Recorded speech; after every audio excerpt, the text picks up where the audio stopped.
अस्सलाम वालेकुम dear students, ये आपका लीनियर अलजेब्रा लेक्चर नंबर 4 है। इसका बी पार्ट है। यहाँ तक हमने कवर कर लिया था। लीनियरली डिपेंडेंट मैंने डिटेल में एक्सप्लेन कर दिया था, that was in the last lecture 4A। इसकी बात हमने करनी शुरू की थी कि रिकॉल करें जो R2 स्पेस होती है आपके पास, या टू डायमेंशनल यूक्लिडियन स्पेस जो होती है, जो मर्जी आपने करना है, टू डायमेंशनल स्पेस कह लें, कार्टेशियन प्लेन कह लें, एक्स वाई प्लेन कह लें, तो कई मैंने आपको टर्मिनोलॉजी यूज कर दी।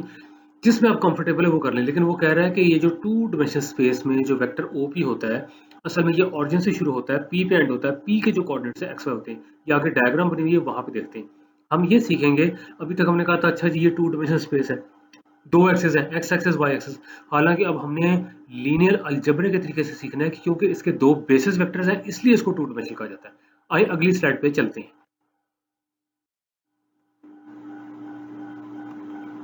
ये देख लें वही वाला वेक्टर, यहाँ पे देख लें, ये जरा छोटा लिखा हुआ है, ये असल में ये है। यहाँ सिर्फ इतना देखें कि यहाँ से O पॉइंट से शुरू होकर एक्स वाई पे एंड हो रहा है, बल्कि पहले डायग्राम ही समझ लें।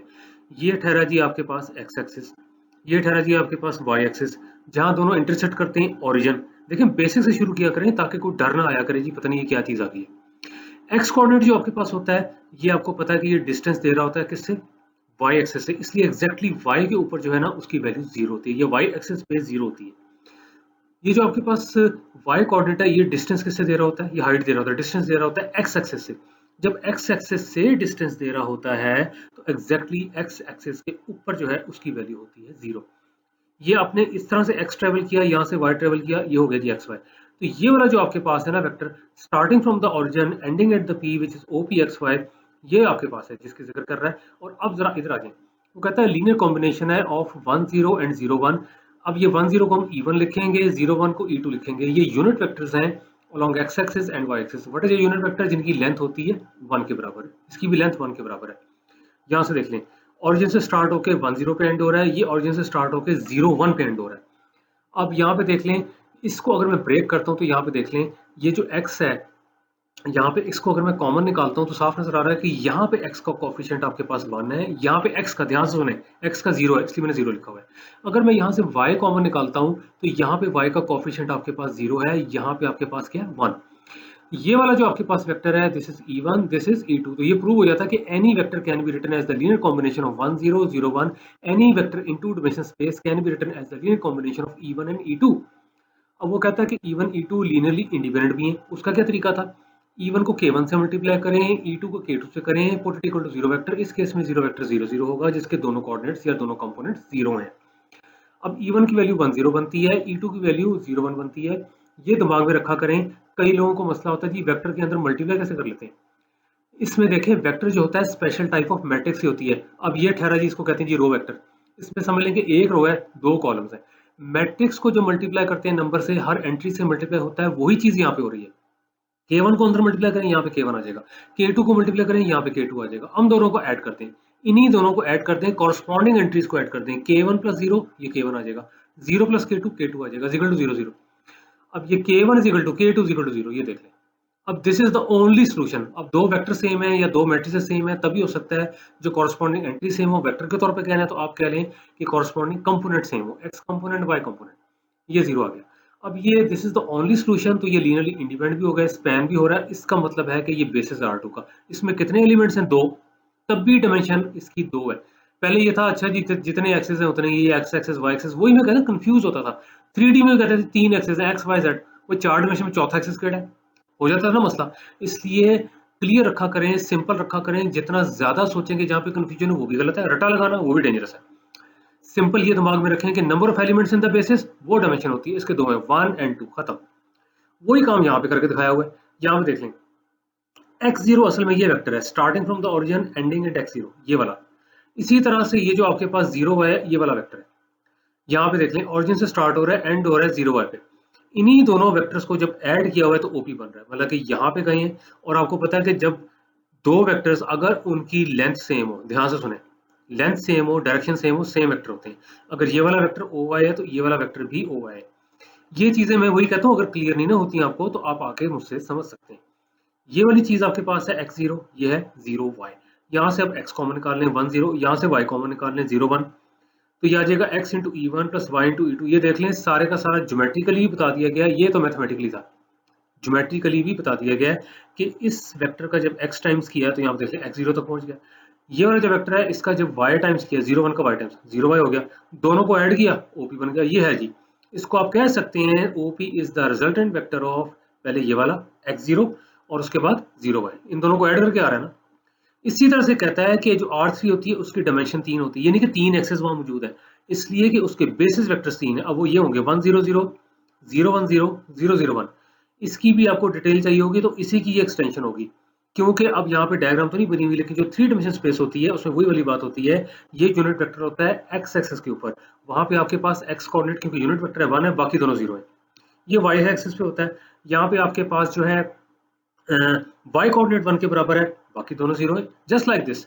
अब क्योंकि 3D की बात हो रही है ना, तो पहले तो x और y 0 हो जाते हैं और तीसरा वाला 1 के बराबर है, ये z एक्सिस के ऊपर होता है। बिल्कुल जैसे आपने इसको प्रूव किया है लीनियरली इंडिपेंडेंट, उसी तरह से ही होगा। आपने करना है k1 e1 plus k2 e2 plus k3 e3 is equal to 0 0 0 या 0 वेक्टर 0 0 0, उससे k1 k2 k3 तीनों ही 0 आ जाएंगे। और अगर आपने ये स्पैन प्रूव करना है तो मैं जुबानी बोलने लगा हूं, मैं स्लो बोलता हूं, बेशक आप लिख लीजिएगा। वर्टिकल लिखें x y z, वर्टिकल लिखें। उसके बाद यहाँ पे देख लें x कॉमन निकालेंगे तो आपके पास आ जाएगा जी 1 0 0, y कॉमन निकालेंगे 0 1 0, z कॉमन निकालेंगे 0 0 1, तो आ जाएगा आपके पास x into E1 plus y into E2 plus z into E3 is equal to X Y Z. तो वो हो जाएगा। ये मैंने थोड़ा सा तेज बोला है लेकिन ये आपको फॉलो हो जाना चाहिए। Now this example is very important. वैसे तो लीनियरली इंडिपेंडेंट या डिपेंडेंट चेक करना है, इंपॉर्टेंट इस सेंस में कि इसको मैंने बेस बना के काफी कुछ आपको करवाना है, बल्कि इसी लेक्चर में नहीं अगले लेक्चर्स में भी करवाना है। एग्जांपल ये है कि ये v1 एक वेक्टर दिया हुआ है, v2 दिया हुआ है, v3 दिया हुआ है। अब बाजार तो लगता है कि ऑर्डनरी वेक्टर्स हैं 4 डायमेंशन में।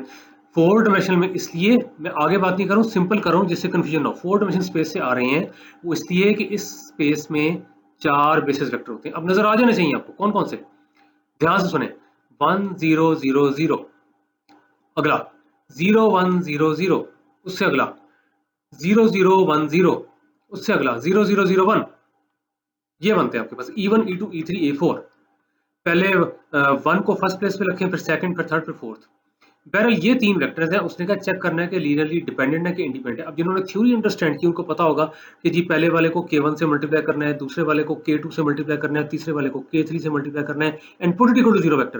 क्योंकि अंदर क्योंकि 4 कंपोनेंट्स हैं तो ये जो 0 वेक्टर आपके पास होगा 4 जीरोस वाला होगा, जिसके 4 कंपोनेंट चारों 0। k1 लिखा हुआ है, यहाँ पे v1 की वैल्यू सब्स्टिट्यूट करें विच इज 2 1 0 3, ये लिखी हुई है। v2 की वैल्यू सब्स्टिट्यूट करें 1 2 5 1, ये लिखी हुई है। v3 की वैल्यू सब्स्टिट्यूट करें 7 1 5 8, ये लिखी हुई है, इक्वल टू दिस वन। अब कहता है कंपेयरिंग बोथ साइड्स। जब आपने कंपैरिजन करना है तो जारी बात है लेफ्ट हैंड साइड का वेक्टर राइट हैंड साइड के वेक्टर के बराबर हो तभी सेम होते हैं। अब लेफ्ट हैंड साइड का वेक्टर है क्या, ये तो 3 के सम के बराबर है, यानी कि जो लेफ्ट हैंड साइड का वेक्टर है उसका पहला कंपोनेंट क्या है, ये होगा 2 इंटू k1, ये लिखा हुआ है, प्लस 1 इंटू k2, ये लिखा हुआ है, प्लस 7 इंटू k3, ये लिखा हुआ है, इक्वल टू 0, क्योंकि वो ये वाला है। इसी तरह से ये देखें, अब सेकंड कंपोनेंट देखें, minus k1 plus twice k2, ये लिखा हुआ है, माइनस k3, ये लिखा हुआ इक्वल टू 0, यहाँ पे देख लें। अब यहाँ पे ये तो है ही 0, इसको छोड़ दें, 0 इंटू k1 लिखने की जरूरत नहीं है। यहाँ पे देख लें 5 into k2 plus 5 into k3 is equal to 0। अब क्योंकि 5 into k2 plus 5 into k3 is equal to 0 था, 5 कैंसिल कर दिया गया। लास्ट कंपोनेंट देखें, फोर्थ वन, 3 इंटू k1, ये लिखा हुआ है, माइनस k2, ये लिखा हुआ है, 8 इंटू k3, ये लिखा हुआ है, इक्वल टू 0। अब ये होमोजेनियस सिस्टम है, राइट हैंड साइड पे सारे आपके पास जीरोस हैं। अब आपके पास देखें यहाँ पे आपके पास 3 अननोन्स हैं, 4 इक्वेशंस हैं। हम कहेंगे लो ये क्या हो गया, हमने तो पहले इस तरह की कोई बात की थी कि ये भी हो सकता है इक्वेशंस थोड़ी हो अननोन ज्यादा हो, यहाँ अननोन थोड़े इक्वेशंस ज्यादा हैं। अब पहली बात है कि ये होमोजेनियस सिस्टम है, 4 इक्वेशंस का विद 3 अननोन्स। 2 पॉसिबिलिटीज हैं, पॉसिबिलिटीज अगली स्लाइड पे यहीं पे समझने की कोशिश करें। एक तरीका ये है कि पहली 3 को मैं सॉल्व करूं और फिर चेक करूं सोल्यूशन क्या इस वाली को सेटिस्फाई करता है। मैं चौथी कहने लगा था क्योंकि यहाँ पे देखें असल में तो 4 क्वेश्चंस हैं, ये सेकंड थर्ड फोर्थ 1 क्योंकि ऊपर थी, ये वाली ये थी। तो यहाँ पे देख लें, पहले कि इन 3 इक्वेशंस को सॉल्व करें, देखें क्या सोल्यूशन इसको सेटिस्फाई करता है। और एक तरीका और है कि इस इक्वेशन को इग्नोर ही करते हैं। कहते हैं कैसे इग्नोर करते हैं भाई, मैथमेटिक्स लॉजिक बेस्ड है, रटा नहीं लगाना। इग्नोर इसलिए कि पहली 2 इक्वेशंस को कुछ करें तो आती कैसे, थर्ड को सेकंड में से माइनस करें आ जाएगी। ये देखें twice k1 minus of minus k1 3 k1 बनता है, k2 minus twice k2 minus k2 बनता है। 7k3 minus of minus k3 8k3 is equal to 0। Right side पे 0 है, इसको इग्नोर किया जा सकता है। अब इन तीन को आप सॉल्व कर सकते हैं, उससे पता लग जाएगा। अगली स्लाइड में फिर रिपीट किया हुआ है, आगे चलते हैं। वो कहता है टू सॉल्व दिस सिस्टम, वही बात की है कि या तो सेकंड थर्ड फोर्थ को आप सॉल्व कर लें, चेक करें कि उसका सॉल्यूशन फिफ्थ को सेटिस्फाई करता है कि नहीं, मैंने एक्सप्लेन कर दिया। या सिर्फ सेकंड थर्ड और फोर्थ को सॉल्व करें, क्योंकि पांचवी वाली जो है can be obtained by subtracting third from two, उधर मैंने जुबानी बताया था, यहाँ करके दिखाया हुआ है। इसलिए मैं कहता हूँ तवज्जो दिया करें, कोई वजह नहीं कि ना समझ आए। ये सेकंड इक्वेशन थी, ये थर्ड। सब्ट्रैक्ट करने का मतलब है कि साइन चेंज करें फिर ऐड कर दें। आप कहेंगे ये मैं क्या बता रहा हूँ, ये चीजें पता होनी चाहिए। साइन चेंज करके ऐड करें, सब्ट्रैक्शन ही होती है। क्योंकि वैसे क्या करते हैं, आप करते हैं जी 2k1 minus of minus k1 जी प्लस हो गया, तो वैसे इसको प्लस कर दें। अब दोनों को ऐड कर दें, ये ऊपर वाला और नीचे ये जो आपके पास ग्रीन वाला जो है ना साइन, उसके लिहाज से तो 2 + 1 3 यानी कि 3k1। इसी तरह से यहाँ पे देख लें, ये नीचे माइनस है, k2 minus 2k2 minus k2 हो गया। 7k3 प्लस k3 होगा, क्योंकि माइनस और माइनस प्लस, तो 8k3। अब ये वही वाली क्वेश्चन है, यहाँ मैं वापस नहीं जा सकता, एरर हो जाता है, जो कि पिछली स्लाइड पे लिखी हुई थी, इसको इग्नोर कर दें। अब बाकी रह गई तीन इक्वेशंस, वो रह गई सीधी सीधी 3 इक्वेशंस, 3 अननोन्स। उनकी मैट्रिक्स फॉर्म ये बनती है। मैट्रिक्स नोटेशन में ये थी, क्योंकि वो यहाँ से भी नजर आ रहा है, ये देख लें, यहाँ से 2 नजर आ रहा है आपको, यहाँ पे देख लें 1 है वो ये है, यहाँ पे 7 है वो ये है। इस तरह से यहाँ पे देख लें, साइन चेंज होने वाला नहीं, असली वाला साइन देखें, -1 था वो ये लिखा हुआ है, +2 था वो ये लिखा हुआ है, इसका कोफिशिएंट k3 का कोफिशिएंट -1 वो ये लिखा हुआ है। थर्ड इक्वेशन जो थी वो आपके पास, आ रही थी 5k2 + 5k3 = 0, k2 + k3 = 0, यानी कि 1 1। उसमें k1 का कोफिशिएंट 0 था, इसलिए ध्यान से इसको 0 लिखना है। k1 का कोफिशिएंट 0 था और k2 k3 के 1 1 थे।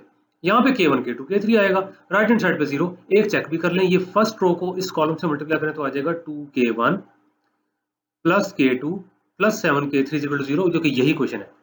2k1 + k2 + 7k3 = 0। दूसरी भी चेक कर लो, खैर कोई गल नहीं, -k1 + 2k2 - k3 = 0, -k1 + twice k2 - k3 = 0। अच्छा जी, अब ये होमोजेनियस सिस्टम है ना, और ये हैवी स्क्वायर मैट्रिक्स, तो देखें बजाय कि मैं सॉल्व करने बैठ जाऊं, देखें एग्जाम में ये चीज भी नजर आनी चाहिए कि आपने कितना अंडरस्टैंड किया। कई बार लंबे मेथड में चले जाते हैं, इसको सिंपल ये देखें, आपने ये चेक करना है कि वेक्टर्स आपके पास लीनियरली डिपेंडेंट थे कि इंडिपेंडेंट। अगर तो ये नॉन जीरो निकलते हैं, कोई एक भी नॉन जीरो तो डिपेंडेंट, अगर ये जीरो निकलते हैं this is the only solution तो इंडिपेंडेंट। ये थ्योरी रिकॉल हो गई। होमोजेनियस सिस्टम का हमने क्या कहा था, होमोजेनियस सिस्टम का हमने कहा था, जैसे हमने कहा था ना ax = 0, तो हमने कहा था या तो सिर्फ ट्रिवियल सोल्यूशन होगा, जीरो सोल्यूशन होगा, वो तब अगर ये क्या होगा, ये क्या चीज होगी, ये इन्वर्टेबल होगा, ये डिटर्मिनेंट नॉन जीरो होगा। पहले इसका डिटर्मिनेंट चेक करें। डिटर्मिनेंट इन्होंने डायरेक्ट लिखा हुआ है 0, देखें डिटर्मिनेंट ऑफ द मैट्रिक्स है, यहाँ पर स्ट्रेट लाइंस डालें, अगर DET नहीं लिखना। ये तो लिखा हुआ है चेक, मैं जुबानी बता देता हूँ। डिटर्मिनेंट आपको होपफुली निकालना आता होगा 3x3 का, जुबानी बोले लगो, देख लें। सबसे पहले ये करते हैं 2 लिखते हैं, और ये देख लें फर्स्ट रो और ये जो फर्स्ट कॉलम है इसको इग्नोर करते हैं जहां पे 2 मौजूद है। आगे 2x2 का डिटर्मिनेंट लिखते हैं, 2 - 1 1 1, ये बनेगा। इसको देखें कैसे एक्सपेंड करते हैं, 2x2, इसको देखें, ये आ जाएगा 2 माइनस ऑफ -1, यानी कि 2 + 1 3, 3 2 6, 6 दिमाग में रख लें। ये पहली एंट्री से जो चीज आ रही है वो आ रही है 6। उसके बाद करते होती है -1। अब वही वाली बात है, फर्स्ट रो को सेकंड कॉलम को इग्नोर करते हैं, और उसको जब हम एक्सपेंड करेंगे तो -1 × 1 ये -1 आता है, तो -1 और पहले ही -1 था, ये आपके पास क्या था, ये देखिए -1 -0, -1 ही आ रहा है, -1 पहले भी था, तो -1 × -1 ये आपके +1 आता है, ये लिख के कीजिएगा। तो पहले आपके पास 6 आया था और उसके बाद आ गया जी +1, ये हो गया 7, ठीक है। अब आए third entry, plus minus plus, ये एंट्री आएगी, तो ये 2x2 का डिटर्मिनेंट, ये बनता है जी -1, 7 × -1 -7, 7 - 7 0, ये ले मैंने कर दिया, जुबानी किया लेकिन कर दिया। मोस्ट इंपॉर्टेंट डिटर्मिनेंट निकालना नहीं था वो भी आपको आना चाहिए। मोस्ट इंपॉर्टेंट ये समझना था, जब डिटर्मिनेंट 0 होता है तो आपके पास ये कोफिशिएंट मैट्रिक्स इन्वर्टेबल नहीं होती। इन्वर्टेबल नहीं होती तो यहाँ पे आपके पास जहाँ जीरो सोल्यूशन आ रहा होता है वहां पे इन्फिनिट नॉन जीरो भी आते हैं। तो इसका मतलब है कि ये तो इन्फिनिट नॉन जीरो के लिए ये given system of homogeneous equations जो था आपके पास सेटिस्फाइड था, तो वेक्टर्स हो गए लीनियरली डिपेंडेंट। नहीं पता लगा, कोई गल नहीं, ऐसे पढ़ लो। यहाँ पे लिखा हुआ है therefore non trivial solution exist, क्यों, डिटरमिनेंट 0 हो गया, होमोजेनियस सिस्टम है। अगर ये चीज नहीं दिमाग में आ रही तो वो हिस्सा देखें जहाँ पे मैंने होमोजेनियस सिस्टम की डिटेल दी थी, इसी लेक्चर का ए पार्ट। वो कहता है नॉन ट्रिवियल सॉल्यूशन एग्जिस्ट करते हैं, गिवन वेक्टर्स आपके पास लीनियरली डिपेंडेंट है, क्यों, आपने किया था k1 times first vector plus k2 times second vector plus k3 times third vector is equal to 0। तो k1 k2 k3 non zero के लिए भी सेटिस्फाई हो रही है वो इक्वेशन, ठीक है ना। Non zero values of k1 k2 k3 के लिए भी सेटिस्फाई हो रही है। तो वही कह रहा है कि नॉन ट्रिवियल सॉल्यूशंस आ रहे हैं, k1 k2 k3 की नॉन जीरो वैल्यूज आ रही हैं, इसका मतलब वेक्टर्स लीनियरली डिपेंडेंट है। तो वो कह रहा है second third fourth are satisfied by non zero values of k1 k2 k3। ये क्वेश्चन एंड हो गया। यहाँ पे k1 k2 k3 निकालने की जरूरत नहीं है, डिटर्मिनेंट देख लें। अगर जीरो आ रहा है तो सारी बात है कि फिर नॉन जीरो आ रहे हैं इन एडिशन टू जीरो, और अगर डिटर्मिनेंट नॉन जीरो आ रहा है तो बस फिर इन्वर्टेबल है, इन्वर्टेबल है तो फिर जीरो सोल्यूशन आता है। तो देखें, ये पता लगता है कि आपकी अंडरस्टैंडिंग है। हाँ, एक और पार्ट इसके बाद दिया हुआ है, उसके लिए सिस्टम ऑफ इक्वेशन को सॉल्व करना ही होगा। सिस्टम ऑफ इक्वेशन मैंने बात की है, तो देख लें ये था 2k1 plus k2 plus 7k3 is equal to 0, क्योंकि मैं वापस यहाँ नहीं आ सकता, अगली स्लाइड पे लिखा हुआ है। अगली इक्वेशन थी -k1 plus k2 minus k3 is equal to 0। उससे अगली थी k2 plus k3 is equal to 0। इसको दोबारा रिवाइज कर लें। उसने कहा था सिस्टम होमोजेनियस है क्योंकि राइट हैंड साइड पे सारे क्या थे, जीरोस। कोफिशिएंट मैट्रिक्स इन्वर्टेबल नहीं है, क्यों, डिटरमिनेंट जीरो था। ए इनवर्स एग्जिस्ट नहीं कर रहा, जब ए इनवर्स एग्जिस्ट ना करे तो नॉन ट्रिवियल सॉल्यूशन भी आते हैं, नॉन जीरो सॉल्यूशंस आते हैं, इनफिनिट आते हैं in addition to the zero solution. तो इसका मतलब है कि ए इसके बराबर था, या पीछे से आप चेक कर लीजिएगा, यही वाली मैट्रिक्स वहां पे लिखी थी जिसका डिटरमिनेंट आपके पास जीरो था। एक्स यहाँ पे लिखा हुआ है, instead of x1 x2 x3 k1 k2 k3 था, राइट साइड पे तो जीरो था। तो यहाँ पे देख लीजिए, जो होमोजेनियस सिस्टम था इसके नॉन ट्रिवियल सॉल्यूशंस आ रहे थे, तो आपके पास वेक्टर्स हो गए लीनियरली डिपेंडेंट। अब देख लें अगला पार्ट। ये क्यों मैं यहाँ पे पार्ट दे रहा हूँ ये मैं बाद में बताऊंगा। वो कहता है प्रूव करें V3 को लिख सकते हैं as a linear combination of V2 and V1, यानी कि V2 को मैं किसी नंबर से मल्टीप्लाई करूँ, V1 को भी किसी नंबर से मल्टीप्लाई करूँ, दोनों को ऐड करूँ तो V3 बनना चाहिए। बड़े सिंपल वर्ड से बताया मैंने। हिंट उसका ये कहता है we have to solve the above system, k1 k2 k3 निकालने ही होंगे। तो ये देख लें, फिर एक बार देख लें। जब इसको इससे मल्टीप्लाई करेंगे तो twice k1 plus k2 plus 7k3 is equal to 0। ये मैं यहां से नहीं कर रहा, ये ax इक्वल टू 0 इसकी बात कर रहा हूँ। सेकंड इक्वेशन होगी -k1 plus twice k2 minus k3 is equal to 0। Third होगी k2 plus k3 is equal to 0। सब अगले स्लाइड पे लिखी हुई है, क्योंकि अब आपने k1 k2 k3 निकालना है इसको सॉल्व करने के लिए, इसको प्रूव करने के लिए। ये लें जी, ये तो मैंने कई बार एक्सप्लेन करके ये कहाँ से आ रहा है, इसको सॉल्व करना है। अब आपने कई तरीके पढ़े होंगे, एचलन फॉर्म भी होती है और भी होता है, यहाँ मैंने डायरेक्ट किया हुआ है। फॉर एग्जांपल ये तो मुझे पता है कि इन्फिनिट आने, देखें ना, अब ये रट्टा नहीं है, ये कॉन्सेप्ट है, इन्फिनिट सॉल्यूशंस इसके आने हैं, नॉन जीरो इन्फिनिट। क्योंकि ये आपके पास जो सिस्टम था ये क्या था, होमोजेनियस तो था, इसके आपका डिटर्मिनेंट जीरो था, कोएफिशिएंट डिटर्मिनेंट जीरो था, तो इन्फिनिट नॉन जीरो आने थे। अब इसमें क्या करते हैं, हम करते हैं जी एक वेरिएबल को कुछ ले लें, बाकी इन टर्म्स ऑफ दैट। तो यहाँ पे इसने k2 को t लिया हुआ है। अब आप दिमाग में किसी को भी ले सकते हैं, देखिए मैं लास्ट इक्वेशन को देख रहा हूँ, बेशक आप k3 को ले लें, k2 को t लेंगे तो k3 देख लें माइनस k2 हो जाएगा तो माइनस t हो जाएगा, ठीक है जी। इसके अलावा अब यहाँ पे आपके पास k3 भी आ गया, आपके पास k2 भी आ गया, k2 t लिया हुआ था, k3 माइनस t आ गया, k1 यहाँ से निकाल लें सेकंड इक्वेशन से। माइनस k1 को राइट हैंड साइड पे ले जाएं तो यहाँ पे k1 आ जाएगा, यहाँ से ट्वाइस k2 आ जाएगा, यहाँ से माइनस k3 आ जाएगा। अब बहुत ध्यान से k2 की वैल्यू सब्स्टिट्यूट करें, मुझे t ये आ गई, k3 की वैल्यू सब्स्टिट्यूट करें माइनस t ये आ गई, तो twice t minus minus plus हो जाएगा, twice t plus t 3t आ जाएगा। ये k1 है। सॉल्यूशन इस तरह से लिखना है, k1 k2 k3 ध्यान से सब्स्टिट्यूट करना है। ध्यान से मेरी मुराद के जो k1 निकला है वही, यानी कि 3t यहाँ पे लिखें, k2 t सपोज किया था यहाँ पे लिखें, k3 यहाँ पे आपने लिया था माइनस टी, ये निकाला था, लिया नहीं था टी। तो यहाँ से देख लें टी कॉमन निकालें तो 3 1 माइनस 1, या तो ये सोल्यूशन है 3 1 माइनस 1 या इसका कोई मल्टीपल, ठीक हो गया। अब ये भी चीज नोट करें, एक्सेलेंट फॉर्म बनाने का फायदा होता है कि वो सारे सिस्टम का इकट्ठा सोल्यूशन निकालता है। यहाँ मैंने फर्स्ट इक्वेशन को तो यूज नहीं किया, वही मैं कहता हूँ मैथमेटिक्स लॉजिक बेस्ड है, रट्टा नहीं लगाना, इसलिए जुबानी देख लें यहाँ से क्या ये सोल्यूशन इसको सट से करता है, अगर नहीं तो फिर जारी पता है इस सिस्टम का तो ये सोल्यूशन नहीं है। तो यहाँ पे देख लें 3t को यहाँ सब्स्टिट्यूट करें, देख लें 60 हो जाएगा, t को यहाँ पे सब्स्टिट्यूट करें t हो जाएगा 60 प्लस t 70, माइनस t जो k3 था यहाँ सब्स्टिट्यूट करें तो आ जाएगा आपके पास माइनस 70, तो 70 माइनस 70 0। इसी तरह से ये स्पेशल केस है, समझाने के लिए किया हुआ है। t को अगर 1 करें, स्पेशल ले रहा हूँ, k1 आ जाएगा 3 ये लिखा हुआ है, k2 आ जाएगा 1 ये लिखा हुआ है, k3 आ जाएगा -1 ये लिखा हुआ है।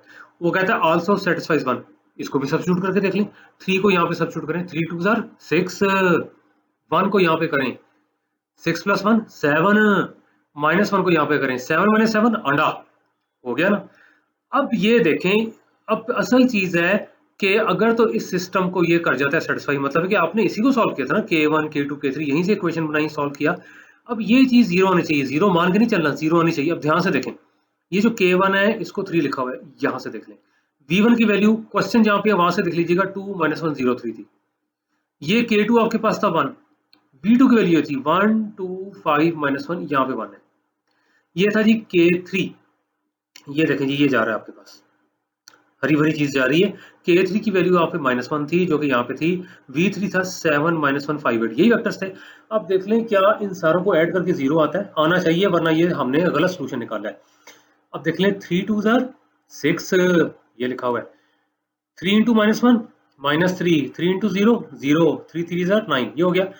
अब इस वेक्टर में से इसको माइनस किया हुआ है, ये 1 और ये -7 -6, 2 माइनस ऑफ -1, यानी कि +1, 3 5 -5 अंडा, उसके बाद -1 -8 -9। अब देख लें दोनों वेक्टर्स एक दूसरे के नेगेटिव है, ये 6 है तो ये -6 है, ये -3 है तो ये +3 है, अंडा तो अंडा, ये 9 है तो -9 है, दोनों को ऐड करें आ जाएगा 0 0 0 0, बात बन गई। वो मुबारक हो, सही सोल्यूशन था। अब इतना कॉम्प्लिकेट करने की बजाय इसको लिखें 3 इंटू V1, ये लिखा हुआ है। इसको लिखें V2, क्योंकि K2 आपके पास जो था 1 था, V2 ये लिखा हुआ है। इसको लिखें V3, यानी कि -V3 कर लें, पूरा कहना चाहिए। ये था जी 0। अब इस V3 को उठा के राइट हैंड साइड पे ले जाएं, क्योंकि यही प्रूव करना था कि V3 can be written as the linear combination of V2 and V1। और अब मैं यही आपको बता रहा हूँ कि यही तो था सारा, यही तो प्रूव करना था। अगर एग्जाम में ये क्वेश्चन आ जाता है कि आप प्रूव करें जी कि V2 is the linear combination of the other two, तो V2 को याद रखें, इसको उठा के वहां पे ले जाएं। अगर वो कहता है जी कि प्रूव करें कि V1 is the linear combination of V2 and V3, तो V3 को भी उठा के वहां पे ले जाएं, यानी कि -V3 को वहां ले जाएं, V2 को यहाँ पे ले आए, 3 पे डिवाइड कर दें। लेकिन अनसीन क्वेश्चन भी ऐसे ही होते हैं, थोड़ी सी ट्विस्ट की होती है और कुछ नहीं होता। अब ये कि ये मैंने क्वेश्चन क्यों कराया, एक चीज मैं आपको बता दूं, इस कोर्स से इसलिए बच्चे घबरा जाते हैं कि इसमें थ्योरम्स बहुत ज्यादा हैं। अगर आप स्टेप बाय स्टेप चलेंगे तो कोई इशू नहीं है। अब थ्योरम्स बहुत ज्यादा हैं, वो थ्योरम समझाने के लिए मैंने आपको ये वाली एग्जांपल कराई है। ये देखें नीचे, वो कहता है ये सेट है जिसमें दो कम से कम हो, एक की बात मैं बाद में करूंगा, ये मैं पहले बता दूं, एक की बात मैं बाद में करूंगा। वो कहता है सेट विद 2 और मोर वेक्टर्स, अगर 2 वेक्टर हैं या ज्यादा हैं, वो लीनियरली डिपेंडेंट कब होगा। एक तो आपने पढ़ लिया ना जी कि आप लीनियर कॉम्बिनेशन बनाते हैं, K1 V1 plus K2 V2 plus so on KR VR is equal to 0। आप कहते हैं ये सारे कांस्टेंट्स हैं K1 K2 टिल KR, इनमें से कोई एटलीस्ट एक तो नॉन जीरो। लेकिन यहाँ पे देख लें एक नई चीज आ रही है, वो कहता है लीनियरली डिपेंडेंट तब हो गए if and only if at least one of the vectors in S is expressible as a linear combination of the other. एक अगर बाकियों का लीनियर कॉम्बिनेशन होगा तो वो सेट डिपेंडेंट हो जाएगा। अभी देखें, ये ऐसा ऐसा समझ आएगा, लेकिन फिलहाल एग्जांपल अभी आपने किया उसी को देख लें। लास्ट एग्जांपल में आपने ये पहले प्रूव किया था कि ये डिपेंडेंट है, फिर आपने प्रूव किया V3 is a linear combination of V2 V1, बात बन गई ना। इसका मतलब V3 is a linear combination of V1 V2। तो ऐसा सेट जिसमें एक वेक्टर बाकियों का लीनियर कॉम्बिनेशन हो, कम से कम एक वेक्टर बाकियों का लीनियर कॉम्बिनेशन हो, तो वो देख लें वो क्या चीज बनेगी। बाकियों का जब लीनियर कॉम्बिनेशन होगा तो वो सेट हो जाएगा डिपेंडेंट। अब देखें, मैं जरा जुबानी बोलने लगा हूं, आगे असाइनमेंट में पूछा हुआ है इसका जनरल प्रूफ, लेकिन 3 के लिए करना है तो कैसे होगा, 3 के लिए करना है। और यहाँ पे देख लें एक चीज, यहाँ पे लिखा हुआ है इफ एंड ओनली इफ का मतलब है कन्वर्स भी ट्रू है। फिलहाल ये एग्जांपल तो अंडरस्टैंड करें, बजाय कि इसका रटा लग जाए, क्योंकि मैंने जनरल प्रूफ नहीं कराया, लेकिन अब रटा नहीं बनता, क्योंकि एग्जांपल से क्लियर हो गया। उसने कहा लीनियरली डिपेंडेंट तब हो गए कम से कम एक तो बाकियों का लीनियर कॉम्बिनेशन होगा। तो ये देख लें, पहले आपने सेट को डिपेंडेंट प्रूफ किया था, फिर आपने प्रूफ किया था कि V3 is a linear combination of other two, तो बात तो बन गई। जनरल प्रूफ अगर करना है 3 वेक्टर्स का तो वो यूं होगा, सपोज कर लें V1 is a linear combination of V2 V3। जुबानी बोलने लगा हूं, ये देख लें, अब मैं जुबानी बोलने लगा हूं। अगर आपने इसको समझना है ना, मैं ऐसा ही बोलूंगा। अगर आपने मतलब है कि जनरल प्रूफ करना है कि V1 is a linear combination of V2 and V3, तो आपने फिर इस तरह से करना है। आप लिख लें late V1 is equal to, चलो इसको K2 V2 plus K3 V3 कर लें, कोई मसला नहीं है।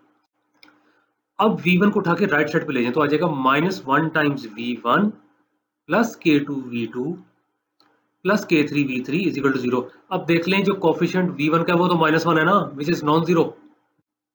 बाकी मुझे नहीं पता K2 क्या है K3 क्या है, लेकिन V1 का कोफिशिएंट -1 वो तो नॉन जीरो हो गया ना। तो ये इसका प्रूफ है। तो ये मैंने बोला है, वही मैं कहता हूँ लेक्चर्स दो ना, दो बार बार सुन सकते हैं। अगर मैं यही चीज क्लास में तेजी में बोल दूं, ज्यादा ना बताऊं, वहां शायद मैं बोर्ड में कर भी देता, लेकिन यहाँ बार बार सुन के इंशाल्लाह ताला फॉलो कर लेंगे। लेकिन फिलहाल एटलीस्ट इतना सबको समझ आ जाना चाहिए कि जब एक सेट दिया हुआ है, दो वेक्टर्स हैं या ज्यादा, एक बाकियों का लीनियर कॉम्बिनेशन है, तो वो सेट हो जाएगा लीनियरली डिपेंडेंट और ये वेक्टर्स भी हो जाएंगे लीनियरली डिपेंडेंट। ठीक हो गया? तो ये सेट हो गया डिपेंडेंट या लीनियरली डिपेंडेंट कह लें। अब इसी का उल्टा है लीनियरली इंडिपेंडेंट। वो पता लग जाना चाहिए क्या होगा। वो होगा जब कोई भी वेक्टर बाकियों का लीनियर कॉम्बिनेशन नहीं होगा, तो वो सेट हो जाएगा लीनियरली इंडिपेंडेंट। वो कहता है if and only if no vector in S is expressible as a linear combination of others. इसमें कोई ऐसी एग्जांपल देख लेते जो पहले आपने की है। ये देख लें E1 E2 E3, बेशक मैंने इसको जुबानी बोला था, इसको करके देखते हैं। वो कहता है ये लीनियरली इंडिपेंडेंट सेट है, मैंने आपको करवा भी दिया था, क्योंकि इसमें कोई भी बाकियों का लीनियर कॉम्बिनेशन नहीं है। अब इसमें फिर हम ट्राई करके देख लेते हैं क्या बनता है।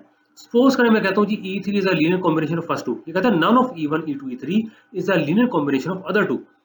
अगर E3 बाकियों का लीनियर कॉम्बिनेशन है, यानी कि K1 E1 है प्लस K2 E2, तो फिर K1 E2 निकलने चाहिए। देखते हैं निकलते कि नहीं, पता नहीं निकलेंगे। ये देखें यहाँ मैंने E3 को लिखा हुआ है K1 E1 plus K2 E2। देखते हैं क्या वाकई E3 जो है जो कि 001 के बराबर है, E1 जो कि 100 के बराबर है, E2 जो कि 010 के बराबर है, इनका लीनियर कॉम्बिनेशन बनता है या नहीं बनता। अब इसमें यहाँ पे देख लें E3 की जगह लिखा हुआ है 001, यहाँ पे K1 है, E1 की जगह लिखा है 100 और K2 जो है इसके बाद E2 है विच इज 010। अच्छा अब यहाँ पे देखें लेफ्ट हैंड साइड तो ये 001, राइट हैंड साइड क्या बनती है। यहाँ पे देख लें इधर K1 को मल्टीप्लाई करें प्लस 0 करें तो K1, इधर 0 हिट हो रहा है K1 के साथ, प्लस K2 ये K2, 0 प्लस 0 0। अब ये जो मैंने टिक किया हुआ है ना, इस पे कुछ कंफ्यूजन होती है कि सर पता नहीं ये शो कर रहे हैं कि सही है, हालांकि मैंने यही बताना है कि यहाँ पे 1 आ रहा है, यहाँ पे 0 प्लस 0 0 आ रहा है, K1 time 0 0, K2 time 0 0, 0 plus 0 0, तो 1 जो है 0 के बराबर नहीं है, यानी कि ये चीज आ रही है ना। यहाँ पे देख लें K1 K2 0 आ रहा है, तो यहाँ पे भी जो मैंने हाईलाइट किया हुआ है, वैसे तो मैंने इक्वल टू लिखा हुआ है, लेकिन यहाँ नीचे सच्चाई भी लिखी हुई है विच इज नॉट पॉसिबल। यही तो बताना था कि लीनियर कॉम्बिनेशन नहीं बन सकता। E3 can't be written as the linear combination of E1 E2, क्योंकि K1 K2 नहीं निकल रहे। देखें जो रट्टा लगाएगा वो क्या करें जी, K1 निकला है जो कि 0 के बराबर है, K2 जो है वो भी 0 के बराबर है। लेकिन दो वेक्टर्स तब सेम होते हैं या दो मैट्रिसेस तब सेम होती हैं जब कॉरस्पॉन्डिंग एंट्रीज एग्जैक्टली सेम हो। यहाँ पे तो 1 है और यहाँ पे 0 है, ये तो पॉसिबल ही नहीं है। इसका मतलब है कि E3 is not expressible as a linear combination of E1 and E2। E3 E1 E2 का लीनियर कॉम्बिनेशन नहीं है, बन ही नहीं सकता। इसी तरह से इन तीनों में से कोई भी, यानी कि E3 E1 E2 या E1 E2 E3 कर लें, इन तीनों में से कोई भी बाकी दो का लीनियर कॉम्बिनेशन नहीं बन सकता। तो रिजल्ट यहाँ से निकल आया, हालांकि प्रूफ नहीं है, एग्जाम्पल है कि दो या दो से ज्यादा वेक्टर्स लीनियरली इंडिपेंडेंट जब होते हैं, कोई भी बाकियों का लीनियर कॉम्बिनेशन नहीं बनता।